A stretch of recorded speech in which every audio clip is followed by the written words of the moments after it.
Assalamu alaikum warahmatullahi wabarakatuh. Hello everyone, it's me, Zaki. Today, we are going to talk about congruence of triangles. But before we talk about congruence of triangles, we should know what is triangles in general.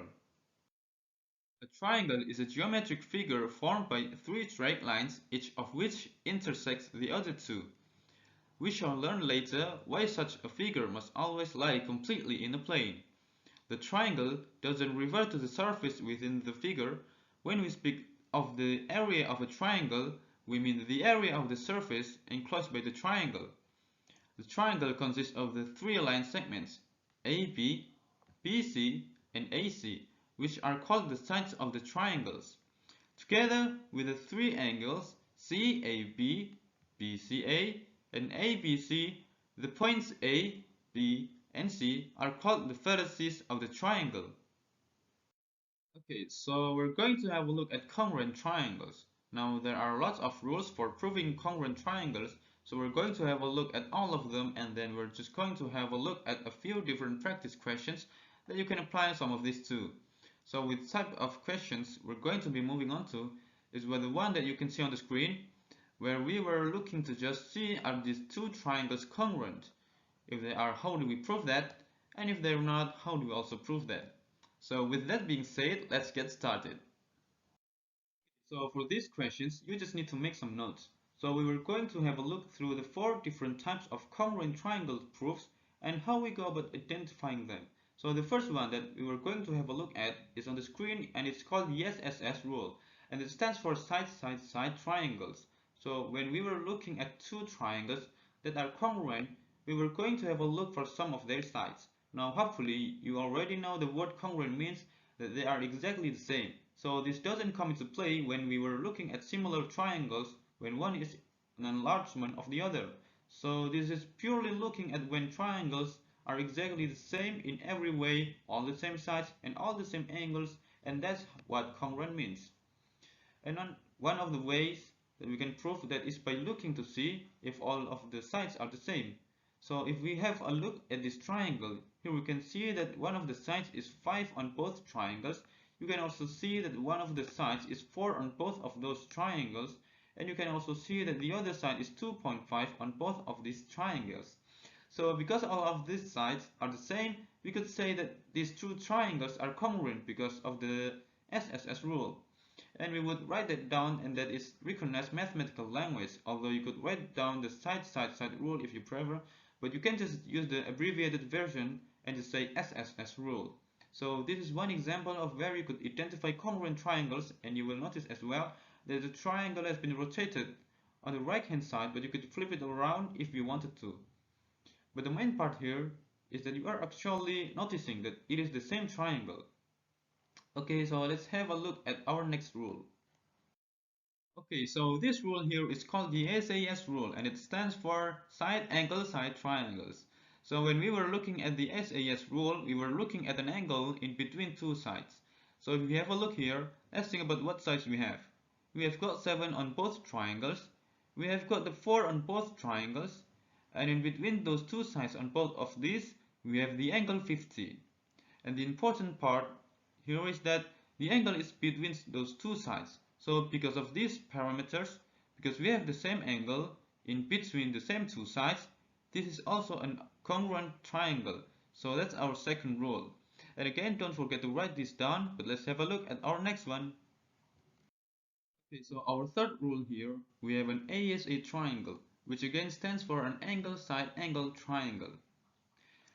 And this is where the side length that's the same is between two of the same angles. So if we start off by having a look at the angles for this one, we can see that in both triangles we have a 39 degrees. We can also see in both triangles we have a 62 degrees, and the side that is between those two is 9 centimeters. So you can see that the side length there is in between the two angles that we have got you that you can see. So this would be also a version of congruent triangles, and in this instance we would say it was following the ASA rule. So there we go, that's our third one. Let's have a look at our last one. So we are going to have a look at the RHS, which stands for right angle, hypotenuse, side triangles. So this comes into play when we have a right angle triangle.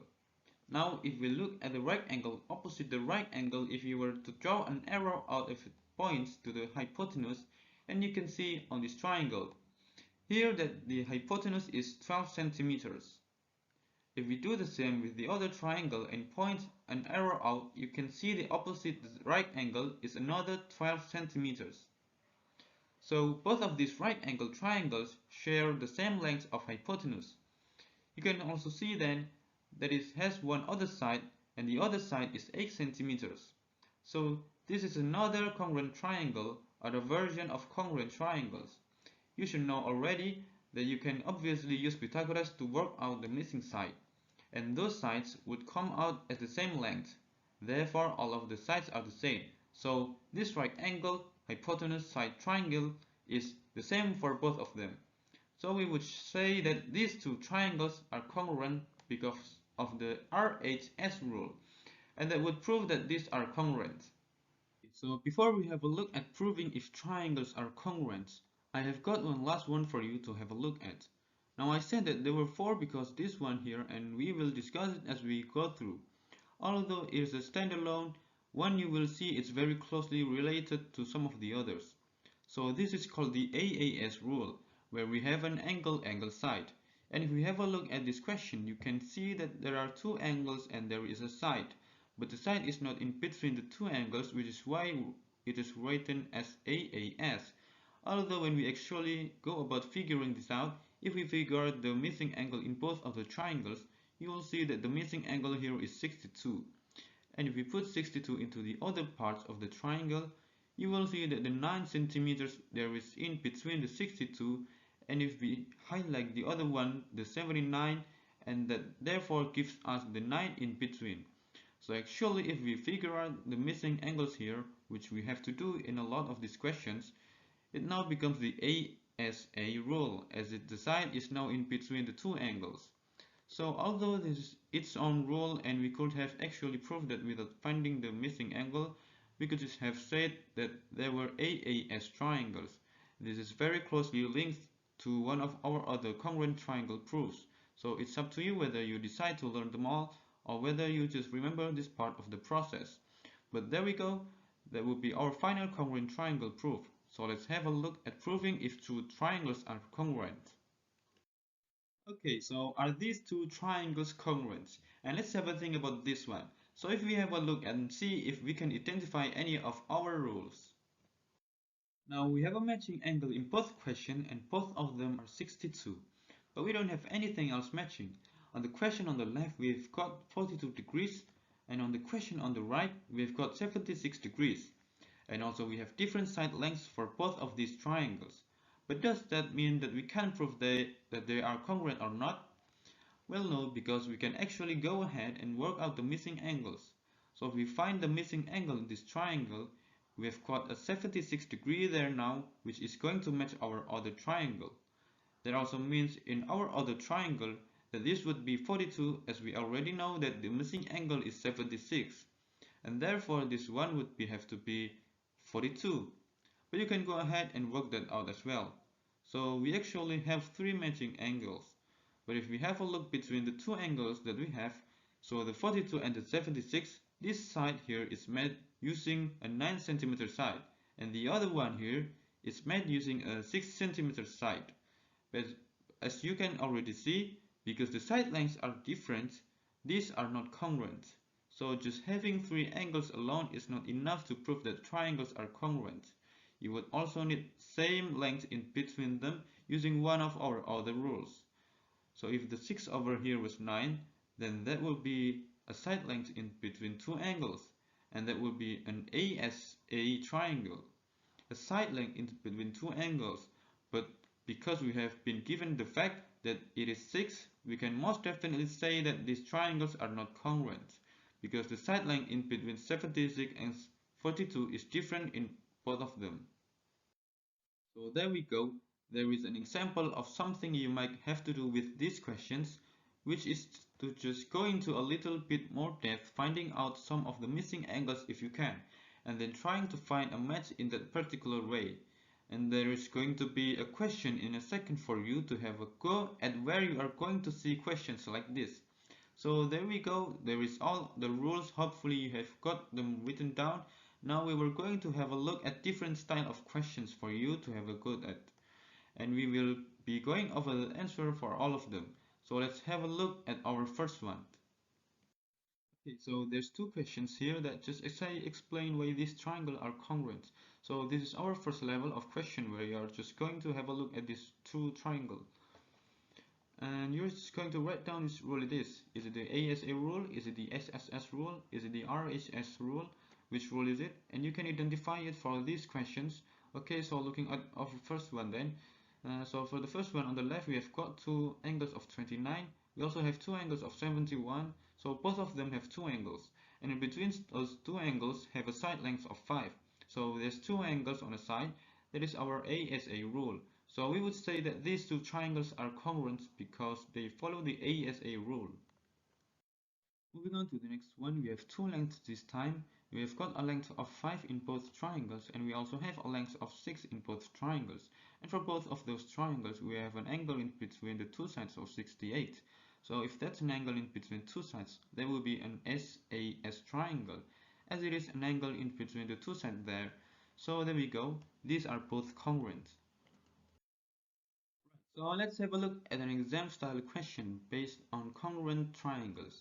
Okay, so on the screen there are four different triangles: triangle A, triangle B, triangle C, and triangle D. The question here says which of these two triangles are congruent, and explain your reasoning. So you need to identify out of the four which two of them are congruent, and also which rule you are using to prove that they are congruent. Okay, so let's have a look at this one then. So for triangle A, we only have two angles in there and a side length. And what we could do is find the missing angle now. 55 and 45 add up to 100, so the missing angle there will be 80. So that's just one triangle to have a look at. We can't actually get any more information. Now let's move on to triangle B. Now triangle B has two sides lengths and it has an angle involved. But unfortunately, because we only have the one angle, we can't find any other missing angles. And it's not a right angle triangle that we know, so we can't use Pythagoras or anything like that to work out a missing side. So that triangle at the moment is done for. Move on to triangle C. We have the same scenario when we have 8 and 10 and 55 in the angle. Again, we can't work out any missing angles. And we don't know if it is a right angle, so we can't work out that missing side. But looking at triangle C and B, these both have one angle and two sides, but they have different angles in there. They do have the same length, but they do have different angles. We don't have any more information we can actually do. Then we can't yet prove to see if they are congruent. So that potentially rules out those two. If we move on to our final triangle, triangle D, we have got two angles and one missing. So we could add those two together, which is 125. Take that away from 180 would leave us with 55 as our missing angle. Now hopefully you have spotted now that if you look at triangle A and triangle D, they have three angles and one side in between some of those angles. So if we look at the fact that the side is 10 centimeters, which is on both of them, and let's have a think about the angles either side of that. So we have got the 55 on both. We also have the final angle, which is 45. And you can see that the 10 centimeters is the side length between those two angles. So therefore the triangles here that are congruent are triangles A and triangles D. Now if we think about our congruent triangle rules, let's have a think about why they are congruent. Because we have an angle and a side in the middle, and then another angle, so this would be the angle side angle rule. So triangles A and triangles D are congruent because they follow the ASA rule. And there we go, that's how we would answer that question.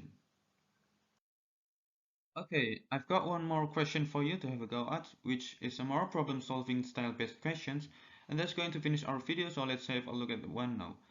Okay, so this is our final question. So it says triangle EGH. Triangle EGH is congruent to triangle FGK. So it says that those two triangles are congruent. It says that the length H to K is 10 centimeters and the length H to G is 4 centimeters. Work out the length of E to F, and E to F is this little distance here between the two where the heights are slightly different. Okay, so let's have a look at this. So H2K, the full length along the bottom there, it says it's 10 centimeters, and then it also say the length H2G is 4 centimeters. Now it has told us that these triangles are congruent. So if we have a look, we should be able to identify another side on another triangle. As we know that is 4, we can also say that F2G is 4 because that is the same side on this triangle. It's just been rotated. So F2G is 4 centimeters. We also know another piece of information because the full length is 10 and part of it on the left there is 4, then G2K would have to be 6 centimeters, which is also then going to be the base or the height of the other triangle, depending on which way we were looking at it. So G2E is going to be 6 centimeters. So there we go, that is part of this question. And you will also notice that opposite the right angle is the hypotenuse for both. And we don't have the length of the hypotenuse, we just have those other two lengths. So think about what we have there. From E to G is 6 centimeters. We've got the line next to that is 4 centimeters. So the missing gap in between those two must be an additional 2 centimeters to make the heights match. So the missing length here is 2 centimeters, and that is the length of E to F. So there we go. That is how we would answer a question like that, just using the knowledge that they are congruent, not having to do any sort of congruent triangle proof there, but obviously just thinking about a little problem where we have congruent triangles involved. So there we go. Hope you're okay with that. I hope you managed to get the answer, and I hope you found the video useful and helpful. Thanks for watching.